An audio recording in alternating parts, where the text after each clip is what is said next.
nós três somos integrantes de um time que nós autodenominamos de time BR Hexa, né? Um nome aí bastante promissor para 2022.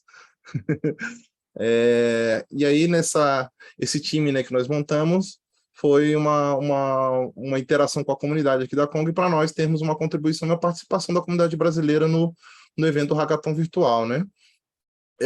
E aí, a nossa agenda para hoje, né, nós vamos falar basicamente, explicar o problema que nós atacamos, o problema que nós resolvemos, que é um problema referente a habilitar a proteção de one-time password para rotas expostas no Kong.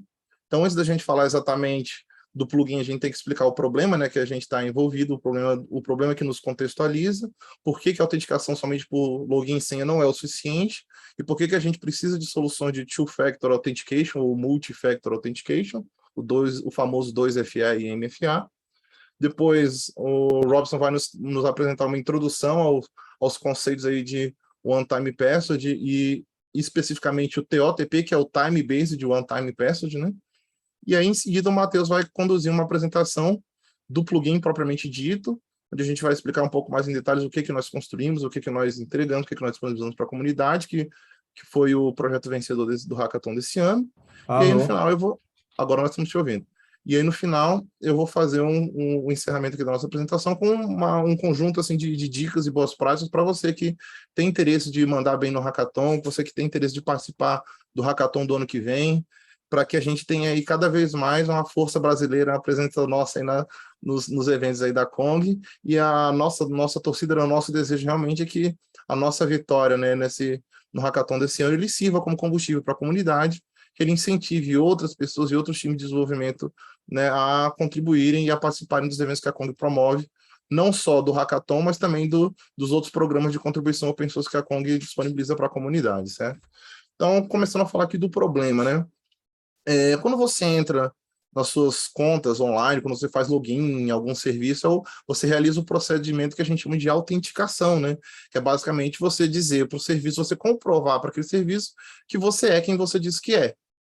E isso, tipicamente, né, nos primórdios aí da tecnologia, a gente basicamente fornecia ali um usuário e senha, um login, um e-mail, uma senha, um CPF, uma senha, uma combinação ali básica de credenciais por texto, que era feita uma verificação interna no serviço, ele verificava que as credenciais estavam corretas e concedia o seu acesso a esse sistema. Só que, infelizmente, as coisas, ou infelizmente ou felizmente, depende do ponto de vista, a tecnologia evoluiu a um ponto tal que esse mecanismo ele pode não ser suficiente para garantir a segurança em uma série de serviços online, por uma série de razões, incluindo o fato de que as senhas podem ser compartilhadas, incluindo o fato de que as senhas podem vazar, incluindo o fato de que usuários e senhas muitas vezes são fáceis de adivinhar e descobrir. A gente tem hoje tecnologias, por exemplo, baseadas em processamento massivamente paralelo por GPU, onde você consegue testar milhares ou até milhões de combinações de logins e senhas por segundo até atingir uma senha válida. É muito comum que usuários utilizem a mesma senha em múltiplos serviços diferentes. Senhas podem ser, bancos de dados de empresas podem ser comprometidos e você pode ter os famosos vazamentos de senhas na internet, na Deep Web, aí está cheio de casos assim. Você pode ter infecções e problemas de segurança na própria máquina, nos dispositivos do usuário, que podem ser comprometidos com software do tipo Keylogger, algumas ferramentas de ataque diretamente na infraestrutura de rede, no nível de monitoramento ou sniffing de pacotes. Tal. Isso aí, o Matheus, ele é um especialista na área de segurança, ele consegue falar sobre isso até um pouco melhor do que eu, sobre a quantidade de riscos que a gente tem quando os nossos mecanismos de autenticação dependem puramente de login e senha. E aí, uma vez que a gente depende, que a gente já entendeu que a gente não pode depender somente de login e senha, a gente precisa, então, combinar outras ferramentas, outras técnicas de autenticação, ou seja, outros fatores de autenticação, que combinados vão permitir o acesso do usuário à sua conta, ao seu serviço online. E aí, aqui nós temos alguns exemplos de fatores adicionais de documentação, de fatores adicionais de autenticação. Fatores baseados em biometria, fatores baseados em reconhecimento facial, fatores baseados em reconhecimento de voz, códigos de confirmação que podem ser enviados para algum dispositivo ou para alguma conta do usuário, por e-mail, por SMS, por WhatsApp. A gente pode ter uma autenticação que utiliza uma combinação de dispositivos físicos, por exemplo, cartões, crachás, tokens, pagers, uma série de dispositivos físicos que podem ser requeridos, exigidos a posse deles por parte do usuário no momento do acesso. Algumas estratégias, como, por exemplo, perguntas secretas pré-definidas pelo usuário com informações que somente aquele usuário vai saber. Então, o usuário, além dele ter que fornecer um e-mail e uma senha, ele tem também que responder uma pergunta secreta ali na hora de fazer a autenticação dele. Então, isso significa que, num mundo onde apenas login e senha não é suficiente, a gente pode acabar tendo 2, 3 ou vários fatores de autenticação operando conjuntamente. E aí, dessa forma, a gente tem uma arquitetura de segurança um pouco mais robusta. A gente consegue fornecer uma solução onde, mesmo se o login e senha do usuário acabar sendo comprometido por algum dos mecanismos que eu forneci anteriormente, um outro mecanismo de autenticação vai ser exigido e o usuário não vai estar tão vulnerável, né? E aí, quando a gente fala em fatores de autenticação, tipicamente nós estamos falando em 3 conceitos básicos, né? Algo que o usuário ou seja, coisas que são parte da pessoa, da entidade do usuário, da pessoa física do usuário, né? Todos esses elementos, a impressão digital, ela é só sua, ela é única sua, a sua assinatura de retina, ela é única sua, íris, reconhecimento de voz, tudo isso é único, isso é quem você é. E aí, quando nós falamos também de posse de dispositivos físicos, nós estamos falando de algo que o usuário tem, algo que o usuário possui, uma chave, um objeto, um smartphone, um crachá, um pager, algo assim.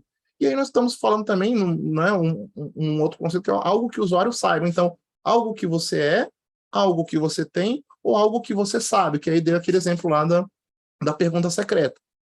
Imagina que você vai lá fazer o seu login, você coloca lá o seu login e senha, e depois de colocar o seu login e senha, o aplicativo te pergunta qual é o nome do seu primeiro cachorro de estimação. É uma pergunta que você cadastrou previamente e que só você vai saber a resposta, tá certo?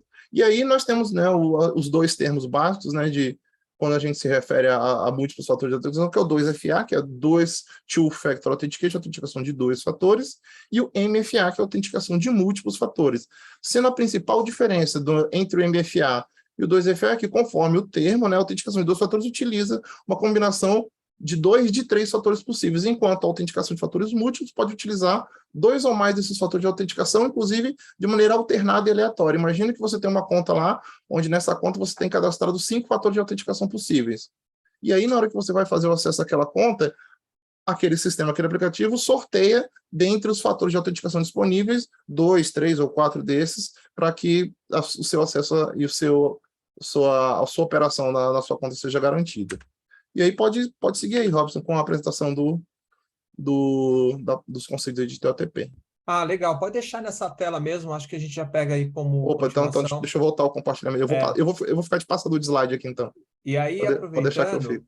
antes de falar de HOTP, a gente precisa entender o que é o OTP, né? Como funciona. Então, assim, o OTP é como uma senha, mas só pode ser usada uma vez. Então, portanto, significa assim, senha, uso único. Então, frequentemente, ela é usada para fazer uma combinação com uma senha normal, com um mecanismo, né, de autenticação adicional, que ela vai fornecer essa segurança extra. Agora, os OTPs são exatamente o que parece, né? Um ponto, um e pronto, né? Depois então, de usar essa senha uma vez, ela é despejada, né? Na próxima vez que você precisa acessar esse aplicativo, usar de outra forma, isso vai ser feito de uma forma automática, né? Então, isso aumenta a segurança e torna aí mais difícil para atacantes de invasão de segurança que quer penetrar na sua conta ou alguma conta privada. Então, usuários eles podem acessar um OTP, né, por um aplicativo, um site, por meio do aplicativo de um smartphone. Aí a gente pode pegar um exemplo, mensagem de texto, né, um token do proprietário. Aí você pode considerar um chaveiro. E aí, um exemplo de gerador, por exemplo, um Money Login Protector, ele gera esse OTP que você pode usar como um aplicativo em seu telefone. E sempre que você recebe um SMS aí com um código, você pode ajudar a entrar em seu site.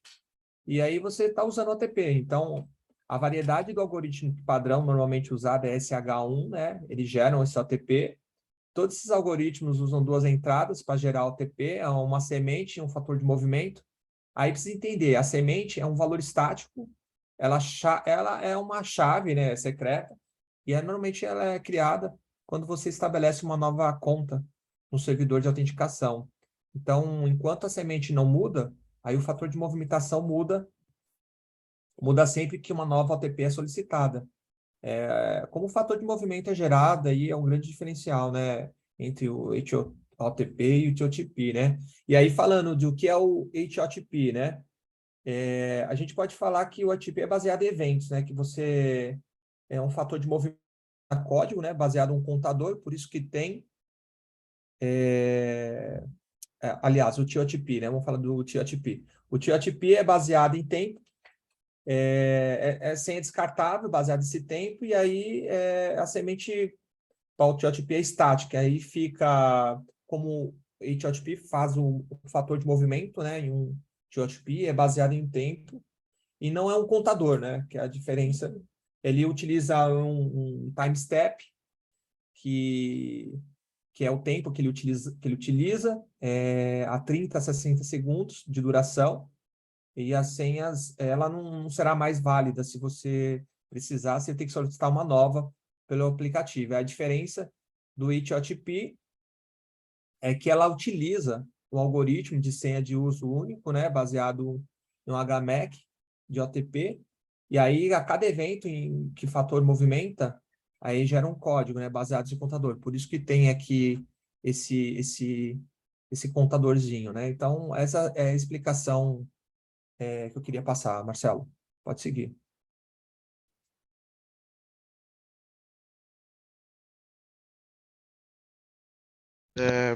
Aqui é um fluxo básico do TOTP, tá? Basicamente, como o Robson comentou, quando tu vai criar tua conta, tu pode utilizar um aplicativo para gerar essa autenticação. E nesse momento, tu vai estar pegando a semente quando tu faz a leitura do QR Code. Então, tu vai ter a semente do lado do cliente e vai ter a semente do lado do servidor. Dessa forma, toda vez que, como o Google Authenticator funciona, a cada 30 ou 60 segundos é gerado, gerado um novo TOTP. Aqui ele está dizendo que o fluxo básico que acontece é que aqui vai ter um IDP ou um servidor de autorização que vai fazer o front-end de autenticação. Normalmente o fluxo acontece, tu vai colocar teu e-mail, o username, tua senha e depois vai ser solicitado o código de verificação. Esse código tu pode, por exemplo, receber por e-mail, SMS ou usar um aplicativo como o Google Authenticator e tem alguns outros já no mercado. Quando tu coloca esse código de validação, ele é validado no nível do servidor para ver se aquele código é válido dentro do período que foi gerado. Dessa forma, tu tem, por exemplo, de 30 a 60 segundos para conseguir se autenticar, e começar a fazer a operação que estava desejando ser feita. E é importante, né, Matheus, acreditar que ele não só vai verificar se foi informado um código válido, né, mas foi informado um código válido para aquele usuário específico, né? Sim, exatamente. Exatamente.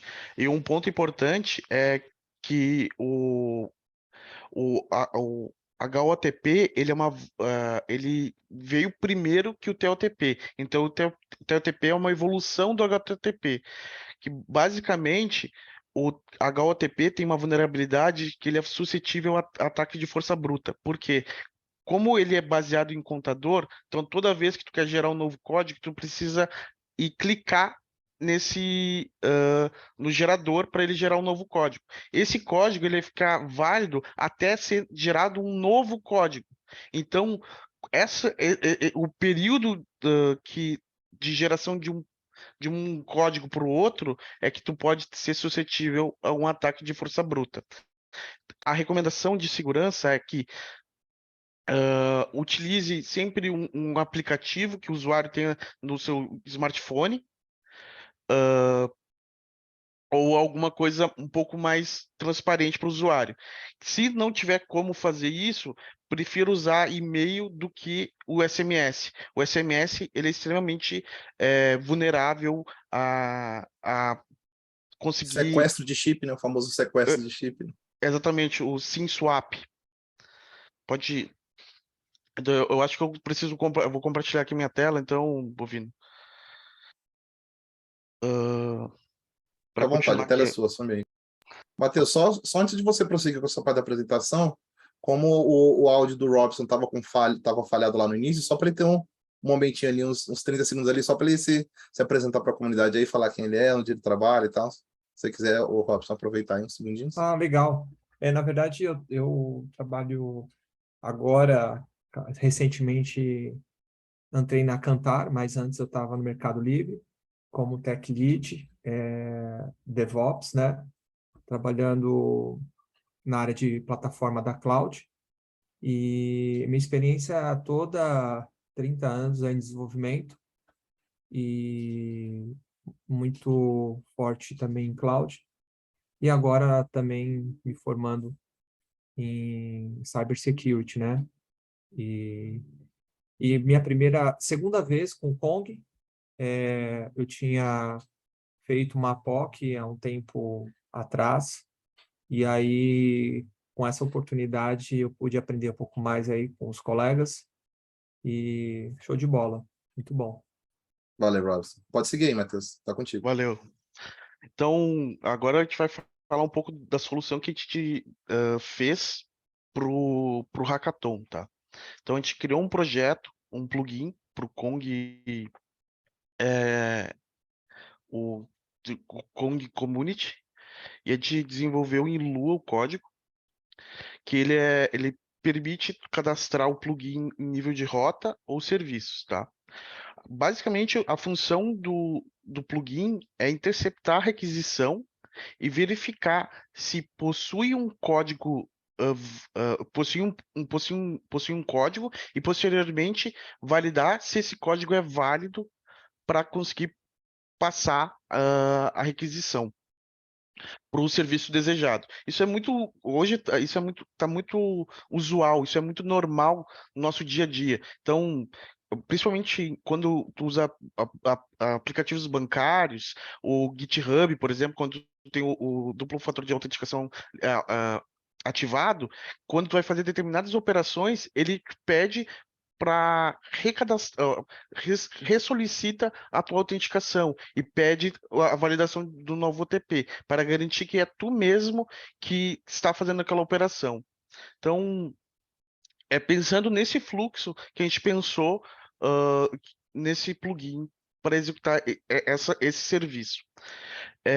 Um dos requisitos quando a gente vai usar esse plugin é definir onde vai ser passado o OTP. Se vai ser passado no body ou no header da requisição. Então, com isso, a gente consegue contemplar as requisições do tipo, por exemplo, post e do tipo get. O plugin foi testado no Kong 3.0.0 e com a versão do Vault 1.11. E no plugin a gente utilizou, como foi dito anteriormente, a linguagem Lua e as bibliotecas Luna.json. A gente fez o setup também do Pongo para fazer a parte de teste, e para fazer as chamadas HTTP a gente usou o Lua REST HTTP. A gente também criou um teste de carga com K6. E dentro do nosso projeto também tem a coleção do Postman, que a gente colocou as requisições para serem feitas para testar o fluxo que a gente criou. E no projeto também disponibilizou o Docker Compose, que a gente consegue subir rapidamente o ambiente para fazer o teste do plugin. Aqui é um diagrama de sequência que a gente colocou para exemplificar e deixar visível como que funciona o fluxo da requisição. Então, a gente tem um cliente, esse cliente ele vai, no primeiro momento, precisar criar um usuário, e esse usuário vai ser criado, por exemplo, no Vault, que é o nosso ambiente, vai ter a resposta do Vault. Depois de criado, a gente consegue já gerar o OTP. No caso, aqui a gente não está usando nenhum aplicativo, mas poderia ser utilizado também algum aplicativo para facilitar a geração dos TOTPs. Então, quando a gente gera o TOTP, ele vai ser gerado para a minha conta e vai ter uma durabilidade de 30 segundos. E o Vault vai responder com aquele TOTP. Agora, eu estou habilitado a fazer uma requisição para o endpoint, por exemplo, de transferir dinheiro. E o que eu precisaria fazer? Eu preciso passar todos os dados para fazer a transferência do dinheiro e também eu preciso passar um código que eu previamente recebi do Vault. Quando eu faço a requisição para fazer a transferência, o Kong vai, tendo habilitado o plugin, ele vai fazer uma chamada interna para o Vault, passando o código, e ele vai me retornar dizendo se é válido ou não é válido. Se for válido, o Kong vai repassar a requisição para o back-end, para transferência de dinheiro, por exemplo, mas no nosso caso aqui é para o HTTP BIN, que é um endpoint basicamente que responde o que a gente enviou, e vai responder vai processar a requisição e vai nos responder. Esse é um fluxo basicamente simples de como que funcionaria a requisição. Então, no momento que eu passar um código que não é válido, a requisição já vai parar no Kong, não vai passar para o HTTP BIN, por exemplo. Não vai subir para o upstream, né? Que a gente chama de... A requisição não vai bater no upstream. Exatamente. E vai retornar o status code forbidden, né? 403 para o usuário. Chamado. Isso. Que a gente colocou como 403, que o cara não tem autorização, né? Aqui é um exemplo da configuração quando a gente usa aqui a gente vai enviar o código no body, tá? Então a gente tem a definição do service que a gente está colocando aqui na rota, né? Um ponto importante é que esse é o declarative config, ele é o formato que o Kong DBLS aceita para cadastrar as rotas. Então, nesse caso, a gente tem um arquivo YAML, que tem esse formato, e o Kong entende e cadastra a rota dele para fazer funcionar. Então, a ideia é bem semelhante usando a admin API do Kong para fazer a inclusão de serviço ou de rota. No caso, a gente está utilizando o plugin Kong Plugin TOTP Validator, e a gente tem as seguintes configurações. A gente tem o backend URL, que basicamente é o host do serviço de gerador de OTP. A gente tem o backend path, que é qual é o path que eu preciso enviar para validar o código. Eu tenho o Vault Token, que é basicamente a API Key para fazer a comunicação entre o Kong e o Vault, e tem o campo Body Code Location, que no caso aqui eu estou definindo onde que eu vou enviar o código gerado. Então, nesse caso, eu vou ter o MFA, vai ser um objeto, e dentro dele eu vou ter um atributo chamado code. No header, é muito semelhante. A diferença é que eu vou colocar, ao invés do body code location, eu vou botar o header code location. E aqui eu vou passar o nome do header que eu vou enviar o código para o meu back-end. Aqui é um roadmap da nossa solução e algumas coisas que a gente precisaria fazer. Todas aqui é uma lista não exaustiva e todas são importantes. A gente vai estar trabalhando dentro dos próximos dias, semanas. A primeira delas é adicionar suporte de combinação de todos os métodos HTTP com a localização do TOTP. O que eu quero dizer com isso? Que eu consiga usar post, put, delete e get. O get com buddy não funcionaria, né? Mas eu tratar isso dentro do plugin para que ele informe que isso não vai funcionar. E que eu consiga passar, por exemplo, eu quero que quando eu fosse cadastrar no nível de serviço. Então, no nível de serviço, eu poderia usar o header. Então, o header seria habilitado para todas as minhas rotas. Uma outra coisa bem importante que, por enquanto, não é possível é para ser possível customizar a resposta quando o código não é enviado. O TOTP não é enviado. Por exemplo, se não enviou o TOTP, ao invés de 403, vai receber um 400. Então, é permitido fazer isso. O outro ponto é permitir a customização da resposta quando o código do TLTP não é válido. Então, foi validado e deu a resposta que esse código não é válido. Permitir fazer esse tratamento dizendo, por exemplo, a mensagem e o status code que foi retornado. Deixando claro, né, que hoje tanto o status code quanto a mensagem que retorna no plugin, a hard code lá no código do plugin não é parametrizável, né, pelo utilizador, né? A gente quer deixar isso mais configurável, mais flexível, né, para permitir a utilização do plugin por múltiplos, né, formatos de resposta, por exemplo. Exatamente. Configuração de permitir mensagens de erro customizadas. Adicionar dentro do Docker Compose outros provedores de TOTP para fazer testes, adicionar novos testes de unidade de integração, adicionar resiliência entre a comunicação do Kong e o provedor de TOTP. Por exemplo, se deu um erro 500 na comunicação, de ele tentar fazer retentativas, porque pode ter dado algum problema de rede, ou o Vault estava subindo ainda, criou uma nova instância e estava subindo, alguma coisa nesse sentido. Adicionar suporte para o protocolo de RPC, isso já é... Opa! Isso aqui já é bem interessante. Eu não conheço, por exemplo, um provedor de TOTP que gere de RPC. Então já tem um produto para ser criado. E a gente já quer permitir suporte para o gRPC. Principalmente porque como o Kong sempre vai ter que ter uma perninha no Vault para ele funcionar, se a gente vai ter uma comunicação de RPC, ela pode ser muito mais rápida. A gente pode deixar a comunicação toda hora ligada para não precisar ficar trocando toda hora de muitos pacotes. Então, com o Reduzir gRPC os round trips, né? Fazer uma comunicação e a full duplex latência. ali a latência e diminuir os hits, né, de rede, né? Exatamente. E por fim, não menos importante, é formatar o projeto do GitHub para estar na estrutura dos plugins open source. Então, por exemplo, estar no padrão para colocar o plugin dentro do Lua Rocks.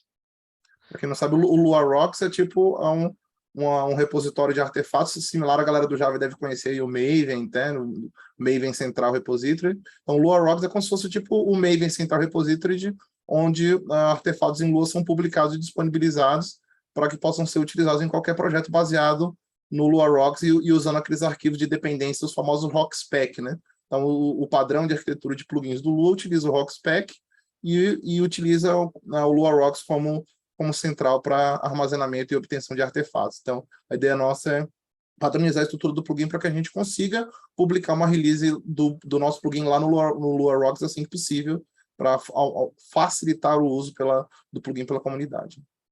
E evoluir o plugin, né? Certamente. Como consequência. Então, agora vai ser o momento da demo. A gente vai rodar vai mostrar funcionando o plugin e os fluxos que a gente trabalhou. Dentro do projeto, então, a gente tem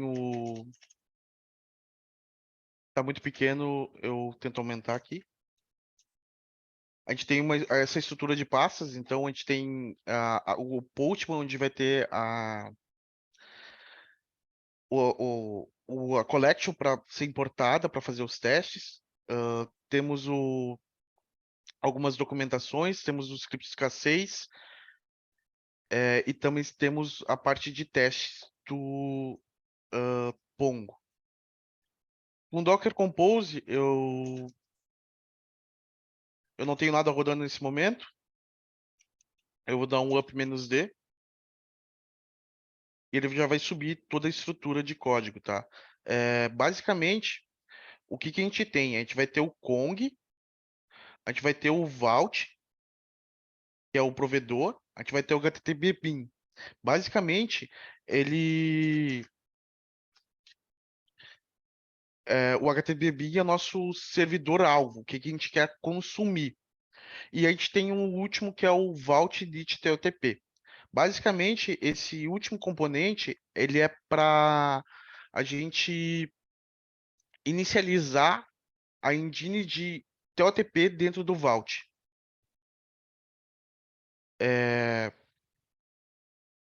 Só para mostrar aqui a estrutura do projeto.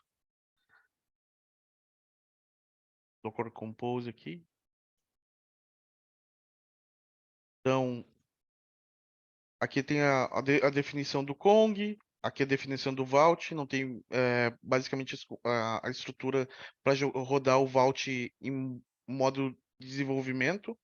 E aqui é o Vault Init TOTP. Basicamente ele vai subir, ele vai apontar para esse Vault e vai mandar esse comando, Vault Secrets Enable TOTP. A partir desse momento, o nosso Vault está disponível para ser um gerador de TOTP. E o HTTP BIM, ele é a implementação do httpbin.org, basicamente é um servidor HTTP que responde o que a gente enviou. Aqui o Postman, basicamente, quando tu faz a importação dessa collection, é só seguir os passos que a gente tem. A primeira requisição necessária é a criação do usuário. Então, tem que passar essas propriedades aqui. Basicamente, eu estou dizendo que quem vai ser o issuer vai ser o Vault. Eu posso colocar outros issuers, por exemplo, o Google. Qual é o nome da conta? Matheus. Qual é o período? 30 segundos. Isso aqui é quanto tempo o TOTP vai estar disponível para ser utilizado. Enviando a requisição, recebi um 200 e ele gerou aqui esse data barcode URL. Se eu pegar esse barcode e colocar dentro de uma tag HTML de imagem, ele vai gerar o QR Code. E nesse momento que eu faço o vínculo do cliente com a semente dele. Nesse caso, a gente não vai usar aplicativo, tá? O próximo passo é a geração do TOTP. E só enfatizando, né, Matheus? Tudo isso que você está mostrando aí é a operação básica do Vault de geração de OTP. Nada disso ainda é Kong, nada disso ainda é o nosso plugin. Né? O nosso plugin é uma etapa posterior, depois que o usuário já está cadastrado no Vault, já está vinculado com a semente, já tem um código válido em mãos e vai tentar acessar uma rota protegida. Exatamente. E a gente poderia também colocar esse Vault atrás do Kong. É só por questões de didática aqui, a gente não colocou, mas daria também para colocar, tá? Aqui é a requisição que precisa ser feita para gerar o token, importante o nome da conta, e também o Vault, o X-Vault Token, que é a API Key para eu conseguir conectar no Vault e gerar o token. Quando eu faço o envio, ele vai gerar esse código aqui. Ele é válido por 30 segundos. Posteriormente, a gente tem esse Vault TOTP Validate. Basicamente, é para validar o token. Ele vai validar direto no Vault. Não é a nossa intenção nesse momento. O que a gente quer é bater na rota anything. Se a gente se lembrem que esse 9000 aqui é onde está o Kong. Basicamente, eu fiz a definição que estava do body, eu coloco o código e faço o envio. Essa demora já foi, ó, no caso, o código já não estava mais válido, demorei Já mais de perdeu a 30 validade, segundos. né? Demorou os 30 segundos. Tomei 403 e aqui a mensagem que a gente está enviando. You shall not pass, this code is not valid. E se eu tentar de novo, ele vai continuar dando essa proteção. Então, eu estou garantindo que o cara não vai conseguir fazer nada enquanto ele não gerar um código válido. Vou fazer o mesmo processo, gerando o código agora. Vou tentar passar pela proteção. Nesse momento, então, eu passei pelo Kong, pelo plugin, ele validou esse code aqui e permitiu eu passar para o HTTP-bin. Então, basicamente aqui, ele só está me retornando o que foi enviado. Então, alguns headers, o nome e algumas informações. E o próprio body que eu enviei, ele me devolveu. Se eu tentar de novo, ele não vai permitir fazer a passagem do código. Por fim, vou gerar um novo código aqui. Agora eu vou tentar nessa requisição aqui. Também é do HTTP-bin, mas é só uma outra rota. É /image. E eu estou fazendo um GET. Como a gente cadastrou previamente, estou enviando o header XMFA code e vou passar o código aqui. Passando o código, funcionou. Passar de novo, não é mais permitido. Eu posso também trocar aqui e gerar um novo código para mostrar que é outra coisa. Não é PNG. Eu esqueci aqui. Mas enfim, basicamente essa foi o fluxo da aquisição e assim garantindo a autenticação. Nesse momento a gente entendeu que o usuário, para chegar nesse momento, ele já vai estar autenticado no IDP, mas o importante é que tenha nesse fluxo também a autenticação, o token JWT, por exemplo, para ter, além da autenticação, também ter o código. Nesse momento, a gente está supondo que o usuário já está autenticado, já foi validado o token JWT dele. No cenário, né, no cenário real de produção, a sua rota estaria protegida por 2 plugins, né? Teria 2 plugins ativados naquela rota lá. Um plugin fazendo a autenticação por OpenID Connect, ou OAuth, ou API Key, ou algum mecanismo desse tipo, e a segunda proteção vinda do nosso plugin de OTP. Aí agora eu vou compartilhar minha tela aqui, Matheus, onde eu vou finalizar aqui a apresentação com algumas dicas assim bem práticas para você que tem interesse de fazer que nem nós fizemos, de participar de um hackathon, especialmente dos hackathons da Kong. A Kong faz um hackathon virtual desses todo ano, sempre atrelado aos eventos do Kong Summit, né, que são o grande evento anual da Kong, né, da comunidade do Kong. E aí a gente vai trazer aqui para vocês algumas dicas bem pragmáticas, bem práticas, de como que a gente fez para ganhar essa competição, essa disputa, né? Teve, como vocês devem imaginar, é um evento internacional, com times de vários países participando, e não é exatamente essa vitória nossa não foi exatamente fruto do acaso, né? Teve uma lógica, um raciocínio que a gente aplicou para chegar a esse resultado. Então, assim, primeiro conselho, né? A sua participação num projeto, num hackathon, qualquer que seja um projeto que você vai tocar na sua vida, ele depende de você montar uma boa equipe. Uma equipe comprometida, uma equipe confiável, uma equipe interessada, que vai, o quanto antes, começar a estudar as possibilidades que você tem, né, dentro do cenário que está sendo proposto, começar a fazer as coisas o quanto antes, começar a estudar o que está sendo proposto, o que está sendo sugerido como tema daquele hackathon.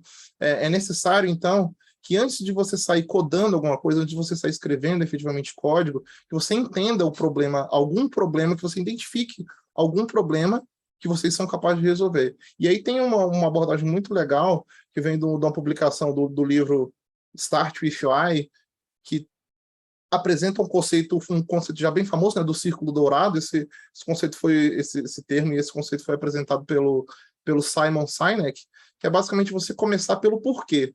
Você focar mais na qualidade da ideia do que na perfeição técnica é uma coisa absolutamente essencial para hackathon.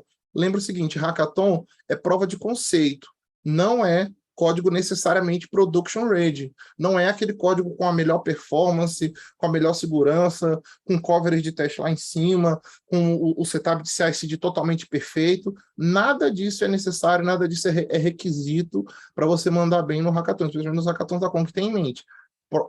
Foca na ideia, pega uma ideia boa, começa pelo problema, entende por que você está propondo aquela solução, e aí você pode usar essa abordagem do círculo dourado, onde você começa pelo porquê, entendendo o problema, depois você fala no como, e depois você se debruça nos detalhes de o que vai ser construído. Então, perceba, a gente só constrói coisas efetivamente, a gente só vai botar a mão na massa na terceira parte do nosso raciocínio. Então, a gente começa entendendo o problema, entendendo por que a gente está fazendo, como que nós vamos resolver aquele problema e depois de que maneira nós vamos construir uma solução que entrega essa solução. Então, um raciocínio bem simples, mas bem estruturado, que tem uma base teórica bastante poderosa. Então, eu recomendo fortemente depois que você pegue esse livro, Golden Circle, e dê uma lida nele, porque é muito interessante o que o Simon Sinek propõe aí. E aí, a gente tem que, uma vez que a gente já entendeu o problema e que a gente já sabe mais ou menos o que a gente vai fazer, a gente tem que pensar em construir algo que seja ou alguma coisa nova ou alguma coisa melhor do que já existe. Porque se você pegar algo que já tem e fizer alguma coisa pior do que já existe, você não vai estar agregando valor. Só que não precisa ser alguma coisa super complexo, revolucionário, de outro mundo. Vocês vão observar pelo fluxo que a gente descreveu que o nosso plugin é uma implementação relativamente simples de uma chamada HTTP externa para a API do Vault. Não tem nada de muito sofisticado na implementação que a gente disponibilizou, mas só que ele resolve um problema. E se você abrir, né, como a gente fez, abrir a paleta de plugins, a documentação de plugins do Docker Hub, você vai perceber que não tinha lá um plugin oficial na paleta de plugins focado em proteção de one-time password. Então a gente olhou, opa, isso é um problema que muitas pessoas vão querer resolver. As pessoas precisam ter múltiplos fatores de autenticação. O one-time password, e principalmente o time-based one-time password, é algo que tem sido bastante utilizado. Não tem o plugin do Kong para isso. É algo simples de fazer. Vamos fazer isso. Então, perceba o raciocínio. Vimos algo novo, vimos algo útil, e que não era necessariamente tão complexo nem revolucionário. O resultado é a nossa vitória no hackathon.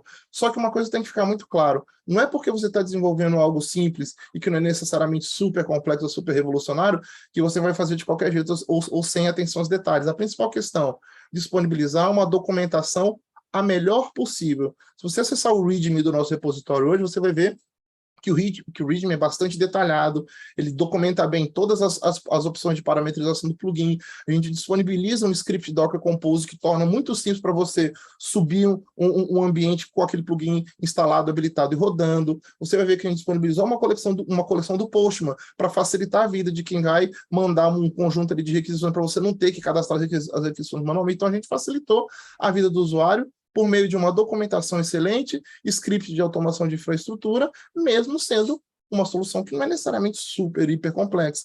A questão é, documentação boa e atenção aos detalhes vão permitir que o seu avaliador do hackathon olhe para o trabalho que você fez, entenda que você está propondo uma solução real para um problema que existe e veja que vocês se esforçaram, que vocês se dedicaram para entregar um resultado bacana.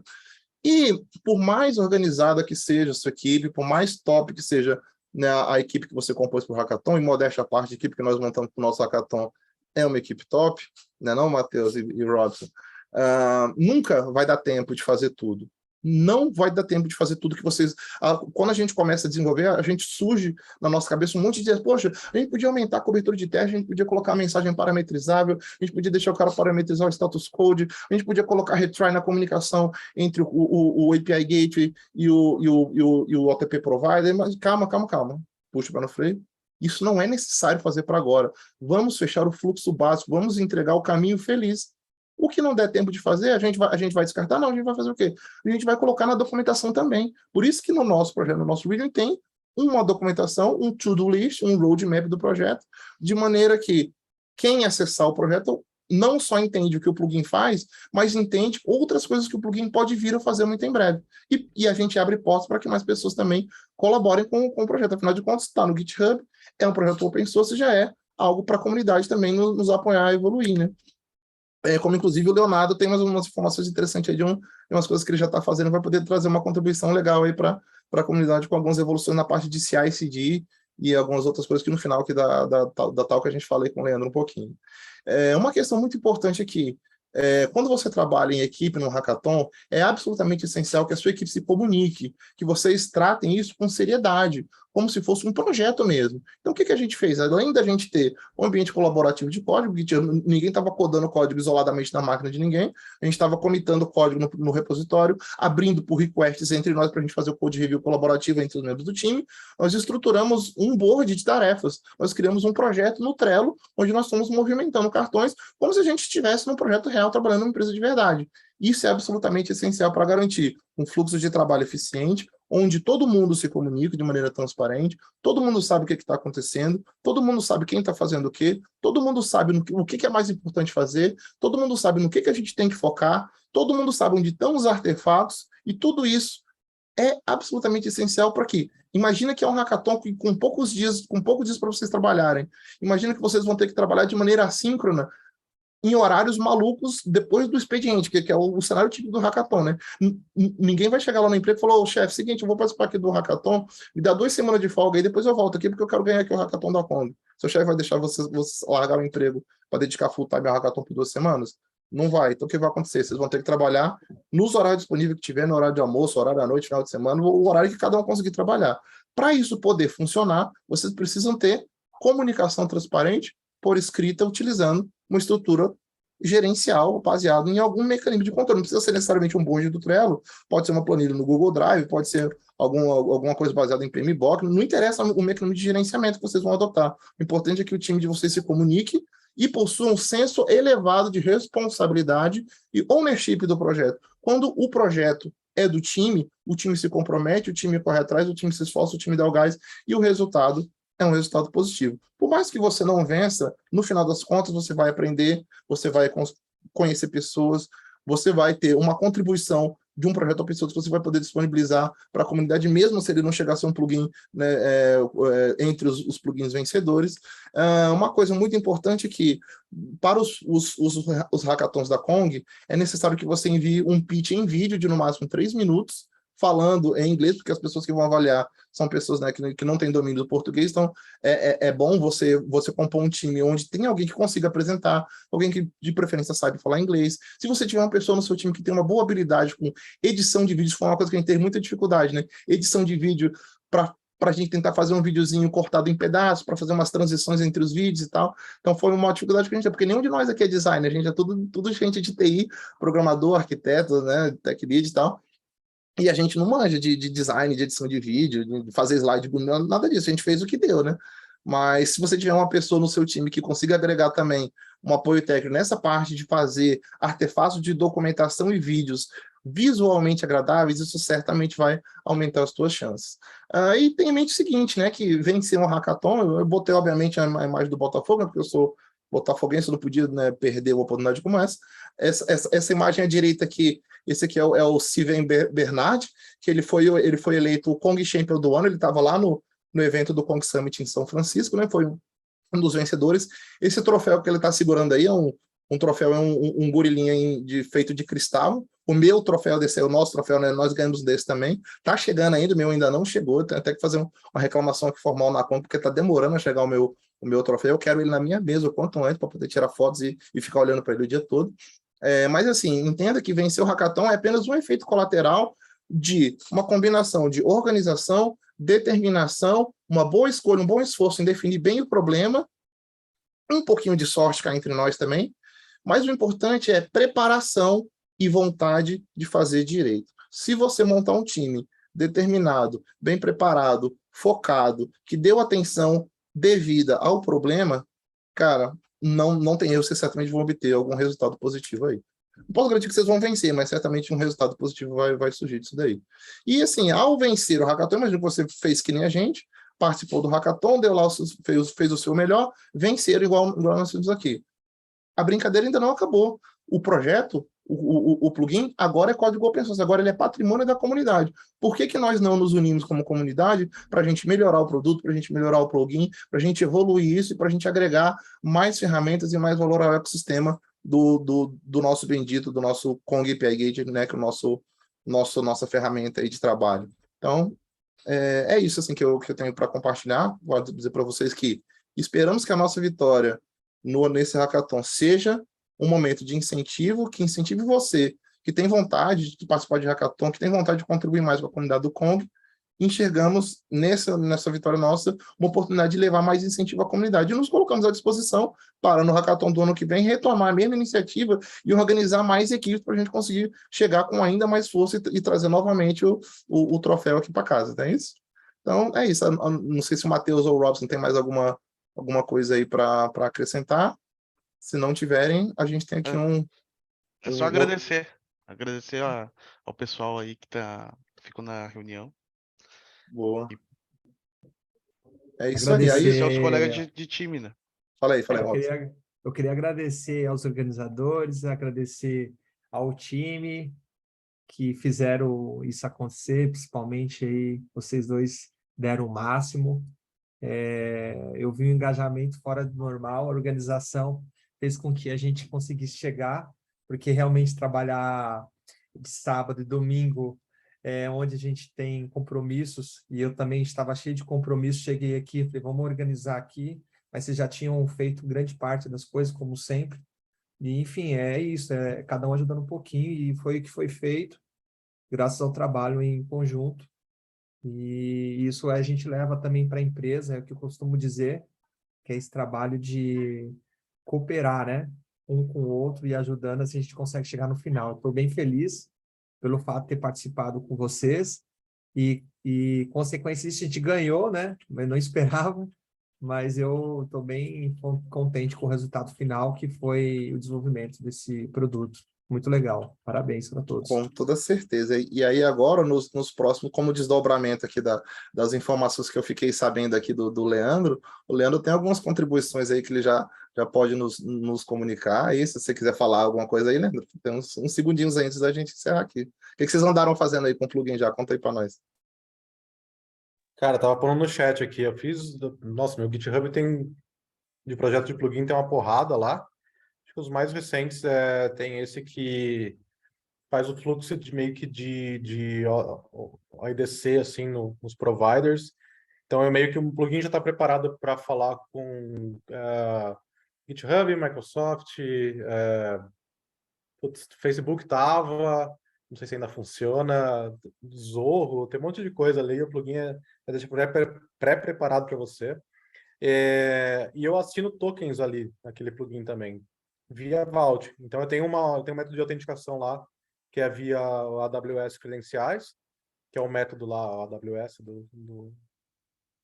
do Vault, que já está implementado lá, e depois eu posso mandar MR para vocês, em vez de ter E para quem não sabe, Leandro, aproveita aí que esse é uma primeira fala sua no Meetup oficial da Kong. Por favor, se apresente, deixa as pessoas saberem quem que você é aí, que o Leandro é top aí, é Kong Champion, inclusive, viu, galera? O cara é da elite aí do Kong, tá? Que isso, sou nada, mano. Vocês que ganharam o Hackathon e mandaram bem pra caralho. Eu trabalho com Kong já faz uns 4 anos, bem, desde que eu entrei no iFood, assim. Basicamente, eu fiz um projeto ali dentro do iFood para ter meio que o Kong Gateway como um serviço. Então, toda a parte de observabilidade, logs, métrica, tracing, estão sendo coletados, estão sendo bem tratados, alarmística. Fiz CI/CD para as configurações de Kong serem validadas. Fiz o Lua Rocks Repository interno nosso. Tem bastante coisinha aí que dá para brincar. Inclusive, acho que dá para a gente montar uma talk ali. O pessoal tá falando de CI/CD para plugin e tal. Eu fiz um pré-commit para avaliar o esquema do plugin. E aí ele já coloca no README ali bonitinho, assim, o que você precisa colocar no plugin. Se for um record ou um dicionário de coisas, ele já preenche na estrutura bonitinha ali, deixa o YAML pronto. Tem bastante coisa. São 4 anos trabalhando com Kong. Muito Dá fera, pra muito fera. falar bastante. Então, galera, é isso. Aí aquele projeto que a gente começa criando uma pequena POC, uma pequena prova de conceito, o negócio vai ganhando corpo, vai crescendo, a comunidade vai colaborando, e daqui a pouco o projeto aparece lá, né? Nosso sonho é, daqui a algum tempo, não só ter uma release do nosso plugin disponível lá no Lua Rocks, mas também, eventualmente, ele aparecer lá na paleta de plugins oficial, lá no hub, né, de plugins. Quem sabe ele de algum momento não brota lá, né? Certamente vamos trabalhar para isso. Então, galera, acho que já deu o nosso tempo aqui. Eu queria agradecer muito a presença de todos. Queria certamente convidar vocês a participarem dos próximos meetups da comunidade da Kong. Queremos muito incentivar vocês a participarem dos eventos Kong Summit, dos hackathons virtuais, porque certamente vale demais a pena, e a recompensa em aprendizado e relacionamento de pessoas, networking, vai certamente modificar e fazer a sua carreira ser catapultada aí cada vez mais para frente, tá? Caitlin, if you want, you can stop recording now.